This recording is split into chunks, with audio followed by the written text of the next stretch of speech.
Okay, looks like we are pretty much ready to roll here. Hey, I hope everyone's doing really well. If I was with you right now, I'd love to be asking you about what are some of the things that you're writing down and some of the gratitudes that you have and goals. But it's so good to be with you. Thank you for participating today. I've written a few notes down on my phone today of some of the stuff that I want to share with you. But as always, boy, if you can, I'd love for you to just write down on your page really quickly the foundation of real estate that we talk about so often. To me, this never gets old because everything we talk about is just another splinter off of this topic, and it's so important. I feel like all the things we teach and train and work through daily are simply just another spoke kind of off of a hubcap or whatever, on a bike or a car. Just everything we talk about. So if you will, just write down at the top, you've got number one, why, purpose, vision. What are you trying to accomplish? Number two is going to be your business plan, your schedule. 3, mindset. 4, discipline and accountability. 5, skill set. 6 has got to be your systems and strategies, which I talk so much about as working on your business. And so today, I'm really excited to share with you just a few thoughts about what I've been doing. I talked to some of the managers yesterday, and I'm going to invite you to write down 2 other words, and I'm going to just keep this part very brief, but I want to share it with you because it's so important. In the book I've been recommending to you, Leading an Inspired Life by Jim Rohn, he has these 2 words that are so important. And the 2 words are price and promise. If you have a pen and paper and you can write it down or put it on your phone, whatever, price versus promise. And the general principle is simple. You will never pay the price unless you can see the promise. You'll never pay the price unless you can see the promise. And guys, that is what we are preaching all day, every day in this business and in this company, is to get yourself mentally strong and continue to keep your mind strengthened so that you can see that promise, so that you can look to the future and say, wait, I know that when I take these certain actions that aren't always easy and aren't always fun and can sometimes be discouraging, but I know when I take them, amazing things can happen and will happen because I can see the promise. Right? If you think about it in general, all the places that you pay money either for a product, for food, for an experience, usually it's because you can see the promise. If I said to you, hey, give me $50, let's go, you're not just going to hand me $50 and follow me, right? You're going to say, what's the money for and where are we going? Because you need to see the promise. And so agents, look no further than those individuals in your office, perhaps who are seasoned agents or who are seeing some success. Forget that I said even seasoned agents. There are a lot of brand new agents that are doing incredible things. Look no further than those people who you're associating with closely to be able to see the things that you want to achieve and look at the promise. Let me just give you a couple of notes on a couple of things that I want to talk about. We talk a lot about the sales process, right? I mean, this to me is actually quite foundational as well because it's instrumental. I always like thinking about whether you're putting together a pizza or you're putting together a burrito or something. There's a process, right? You have to get the dough on the pizza, then you put the sauce down. I have to be honest too, I've never made a pizza. Eaten many, but never made a pizza. So I'm assuming I know how this is done. But you have the dough, you put down the sauce, and then you're going to put the cheese and meat and whatever else, toppings, right? What would happen if you took the cheese and the toppings and the sauce and you put it all down on a board and then put a piece of dough on top of it? It wouldn't work, right? You have to follow the process, or the process that's typically followed is what's going to work. And so what is there in our business, in our industry, is that there is a sales process. And the sales process has got to be followed. or generally it's going to be followed with very little exception. And so what I want to do is just get you to write down these 6 items that should be a part of your business each and every day. They should be a part of the money-making activities that you're engaged in. And you'll see that as you follow this, great things will happen. So it's going to start with number 1 is it's nonstop prospecting or continuous prospecting. I love this thought, because are you actually sitting on a phone for 12 hours a day? Look, maybe at least a couple times in a row, it could be possible, but nonstop or continuous prospecting, to me, it means to me that you're like a fisher or a hunter. And I like that idea because it means you're always on the lookout. I like to picture or think of a hunter who went out and said, I'm going to hunt for 2 hours, right? 2 hours today. I'm going to go out and hunt.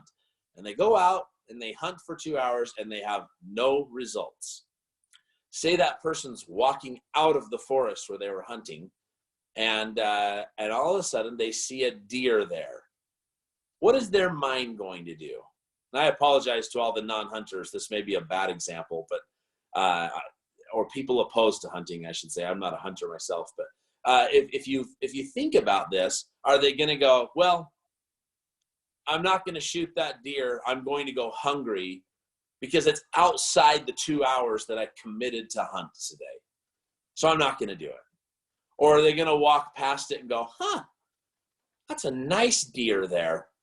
You know, maybe tomorrow if I see one of those between the hours that I promised I would do it, I'll maybe get one of those. I hope I see one tomorrow. Agents, the point I'm getting at, I'm sure it's very clear, is that you should be continually prospecting, continually looking for opportunities out there to be able to accomplish what it is that you need to accomplish. So be that fisher, be that hunter that when an opportunity comes, you get it. I've shared this story a million times, but it's just a highlight of my career, is driving down the road and seeing people take a flyer out of a take one sign. They were at least 200 yards away from me. And I ran them down, talked to them for 5 minutes at their car. I'm sure they thought I was crazy. They followed me to my office and were under contract within 3 days, closed in a month. That is nonstop prospecting. I hate to use a personal example, but I was probably on my way to lunch or something when this happened. I was not in the midst of a prospecting session. Work on nonstop prospecting. Second item, number 2, is going to be lead follow-up. And not just lead follow-up, but strong lead follow-up. Are you following up with your people? You know, this is one of the funnest topics for me. I don't care what CRM you're using. I don't care if it's on paper, electronic, whatever. To me, what matters most is that the system you use is a system you will use. That's what's most important. But I will say that when I say the word follow-up, I've learned over the years, every person likely has somebody right now in their minds that they're saying, I really need to call that person. I'm sure they're waiting for a call from me. So as I say follow-up and you're thinking of that person you need to connect with them. And second, if you're not following up consistently, get a system in place that is going to encourage you and going to give you every best opportunity to make that happen. Follow up, number 2. Number 3, intense pre-qualification. What does that mean? Look, we have scripts available for you of how to pre-qualify people. What are you pre-qualifying them for? Just like a bank pre-qualifies and qualifies people for their asset of money, cash, right? A bank's going to say, you qualify for my money as an investment because of strict guidelines. Well, what are the guidelines in place for you to protect your asset, your time? Do you have any guidelines in place? If you don't, you must. Otherwise, I'm assuming you, like me, have gone on appointments that you never should have attended. Early in my career, I did that all the time. And I know why I did it. I did it because I was spending so much time on the phone. I was working so hard, and I desperately wanted something to show for it. So I would attend these appointments, and I call it now pretend working, because I was fooling myself and fooling everyone else that I actually had something going on that wasn't going on. So agents, don't allow yourself to get caught. Learn from my mistakes and the mistakes of others who are on this call who chose to go on a non-qualified appointment. Something I've said for years, and I just think it's so important and true, is that your willingness and ability to pre-qualify is actually a direct reflection of how you value your time. I'll say that again. Your willingness and ability to pre-qualify is a direct reflection of how you value your time. Sometimes I like to flip that a little bit and say your inability and your unwillingness to to pre-qualify, same thing can be said, but your inability or unwillingness to pre-qualify people is a direct reflection of how you value your time. So if you're not doing it, you're unwilling to do it and all that stuff, frankly, you don't value your time enough, and you should. Your time is worth it. I was talking to an agent yesterday that is looking at joining our brokerage, and he was really hitting me hard to know that he felt confident he could get business going. And he said, he shared with me some of his lofty goals, and he said, man, you know what? I just want to do this because I'm worth it. He said, I know people think my goals and my dreams are crazy, but I know that I'm worth it. And I don't hear that as often as I would like to. And I hope you know you are worth it. You're worth the time. Your time is worth it. Protect it at the highest of levels. Okay, number 4, a dynamic presentation. And look, I shared on Monday, you can rewatch the coaching call and a whole meeting all about presenting and what that looks like. Dial in your presentations. Number 1, have a presentation. There are so many great scripts for you to be using. We have the Everest scripts that are available for you. Know them, understand them. Be prepared for what you're going to say so that your presentations are strong and powerful. Number 5 is going to be objection handling. This is part of that sales process, right?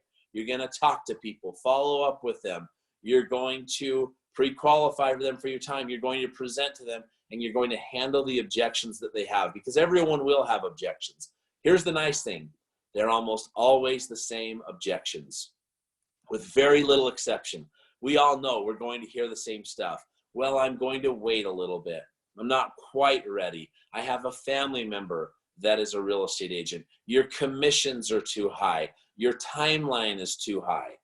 Are you prepared right this second to deliver an exceptional response to that type of a question?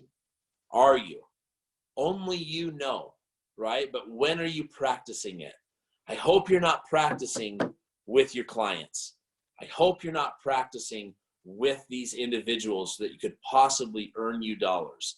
Have you ever walked out of a presentation and gone, well, that could have gone better? Have you ever been asked a question in the middle of a presentation and you just were stumped? You didn't know how to respond? I have one experience that was so early in my career.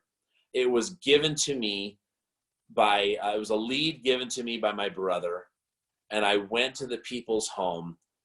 I'm so embarrassed by this still, over 12 or 13 years later. I won't even tell you the question. Maybe I'll tell you the question, but I would never share the response because I'm still so embarrassed by it. But they were ready. I know in the look in their eyes, because I've seen it a million times since, they were ready to sign with me. And they asked me a simple question saying, can you help us understand, like, what's really the value of having an agent? Remember, the market hadn't quite shifted to be really nasty yet. And the response I gave, guys, was deplorable. And I remember as clear as day their faces when I know they were ready to sign. And I can still see their faces right now, the wife specifically, as I was fumbling through this answer to this objection or question. And man, I'm embarrassed still as I watched her face go from excited, optimistic, and everything to her just looking at me like, ugh. That's the only thing I can say about her response, is that she was disgusted. She was confused. And I sat there, and I think the room just went silent when I was done, because there was nothing more to say. And look, I'm painting a really ugly picture. You can tell it still weighs on my shoulders, right? But the point that I'm getting to with this is I wasn't prepared to handle the objection. I wasn't prepared. And I thought, yeah, you know what? I'm pretty good on my feet. I'm pretty good. I've been selling real estate a while. I've done a few deals. I know how to handle anything that comes my way. Look, it was a new question for me, and I wasn't ready for it. It was an easy question. It was a question I'd been encouraged to have an answer to. It was a question I know I could have been prepared for, but I wasn't, and it didn't end up working out well. So make certain you're practicing your scripts, your dialogues, you're prepared. And if you haven't had a bad one like I had right there, avoid it. I'm standing in front of you today to say, take a minute, practice those scripts and learn those dialogues. And then, of course, finally, of the sales process, right, is the close. And it's been said many, many times that a close is usually a natural ending to a great presentation. I love that line. I love that statement. And it's true. The close is just a natural, you've seen it. You start talking about when, not if. They're your clients. But what I think is critical as a group is the same thing with not following up enough. In fact, I've said this a lot, and you probably can hear this anywhere, but you'll hear on most sales CDs, trainings, things of that nature, that one of probably the number one missed opportunity and cause for missed opportunity or sales is poor follow-up. I would predict that the second leading cause for for not having a sale come through is going to be not asking for it. Just simply not asking for it. Just saying, can you sign right here? Or we just need to sign right here and we can move on. Whatever it might be. Those are the elements that we miss all the time. So, are you asking for business? If you're not, figure that out. There's a lot of great scripts for the close. I love the one that's in our script book about the master close. I like the 3 no close. People want to say no to you, so get them to say 3 no's, and it's actually a yes, right? Think about that. Do you have any other questions? No. Is there anything else that you would expect from your agents? No. Is there anything that would stop us from getting some paperwork signed today? No. They just told you yes. Imagine if you're asking that question in a presentation. So guys, this is the sales process, the way that it's meant to be, rolled together in perfect order, that's going to put you in a position and allow you to get things done the right way. If you Google sales process, you'll see what I just shared over and over and over again. And in so many industries, different words might be used, but the concept and principle are exactly the same.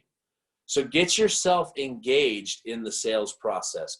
Take a look and see where in that process are you seeing some kinks in the armor. Where is there some spots that you could be better? And you'll see your business just hit a home run, which is exciting. So guys, thank you so much for being here today. Thanks for participating.